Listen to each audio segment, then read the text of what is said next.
Today I'm speaking again about the book Dio parla Darius in Italy, or God Speaks to Darius in English, that came out in America also.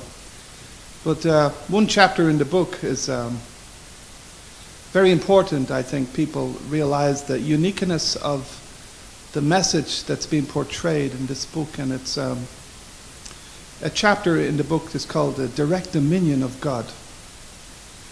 So I'd like to bring the story back to the book of Genesis in the Bible, or the original creation, or the ideal that God had for mankind. And the story in the Bible, in the book of Genesis, is that Adam and Eve were in the Garden of Eden, and they were growing spiritually, and they could walk and talk and speak with God directly before the fall of man happened.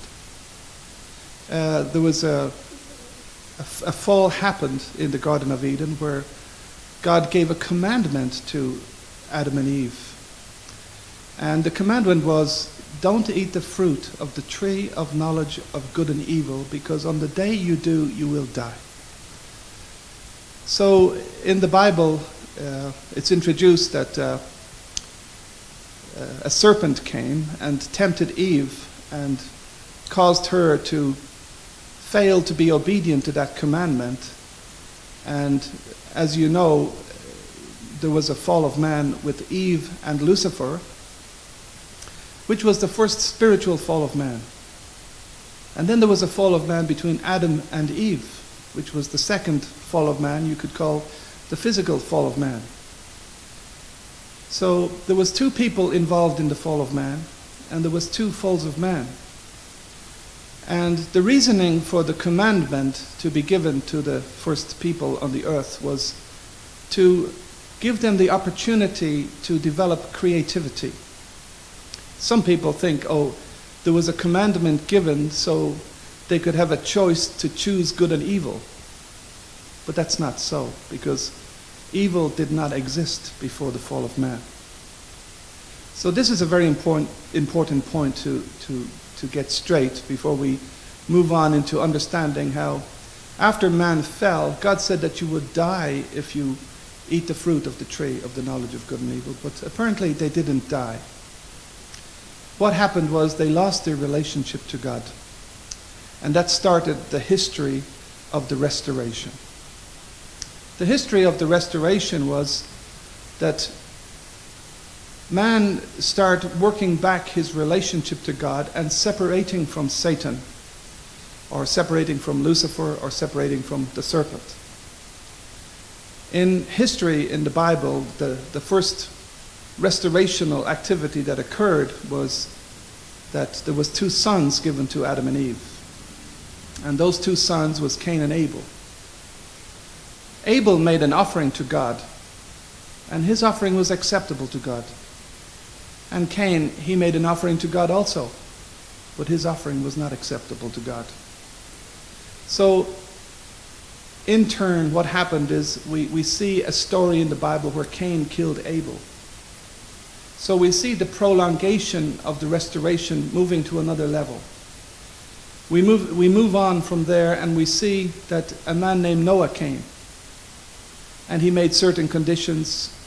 He made certain conditions that God asked him to build a boat on the side of a mountain. And he was obedient to God.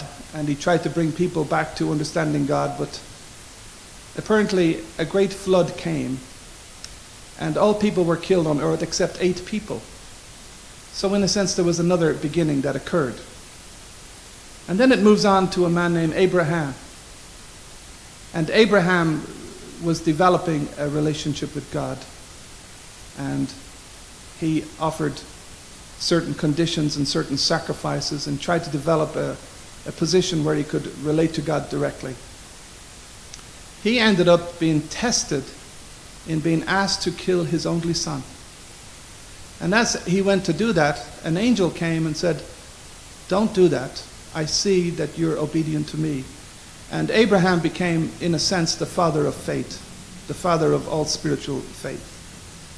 So then it moves on to Moses, bringing the people into the promised land, making conditions to try to bring a people to be prepared for God to build the kingdom of heaven. So Moses, in turn, failed to bring the people into the promised land himself.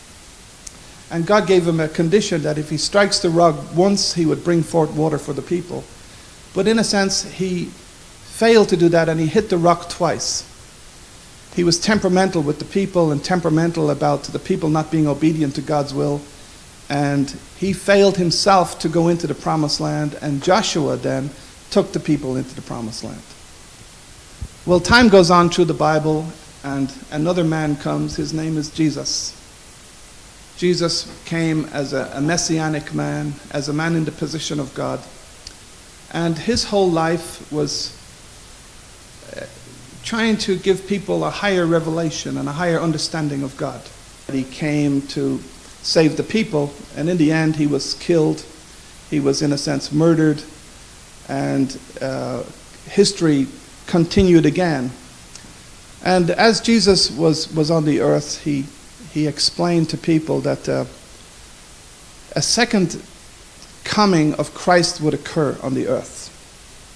And I'm leading this story up quickly through the Bible to show that there's a certain role or a certain road that we have been going, where God has been consistently working in a restorational program with humanity. If you can see this from what I'm saying, it's like from the Garden of Eden to Adam, it came to Abel, and then it came to Noah, and then it came to Abraham, and then it came to Moses, and then it came to Jesus. Well, let us really see what they say that Jesus was in relationship to Adam and Eve. Jesus was, in the Bible, said to be a second Adam. By many sins, the first man, Adam, caused the sin, and by the second Adam, the restoration shall take place through the second Christ, the second Adam. So the message that Jesus was giving in the world was a message to restore us back to a position where Adam was before the fall of man. He was a man that could sensitively relate to God. He was a man that could give us a higher dimension of revelation. So when you see the book that we are presenting at the moment, we can see that we're speaking of a direct relationship, a revelation from God. When Jesus was on the earth, he was speaking directly from God. And his message wasn't exactly the same as the Jewish people were used to hearing as the message from Moses. Jesus said things to people like, he said, "In the scriptures you think you have eternal life, but I am is the way and the truth and the life, and nobody comes to the Father but by me."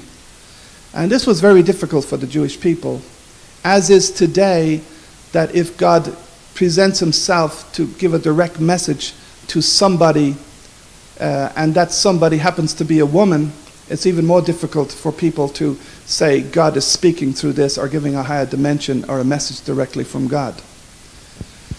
So as we can see on the hindsight of Jesus Christ, when he came, he died, and we have 2,000 years of time that passed by. But many people are questioning today, saying, had we not crucified him? Had we accepted what he had said?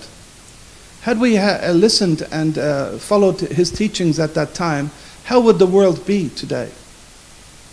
So in a similar circumstance, we can say that we're not saying a person is coming with a message today, but God himself is speaking to humanity.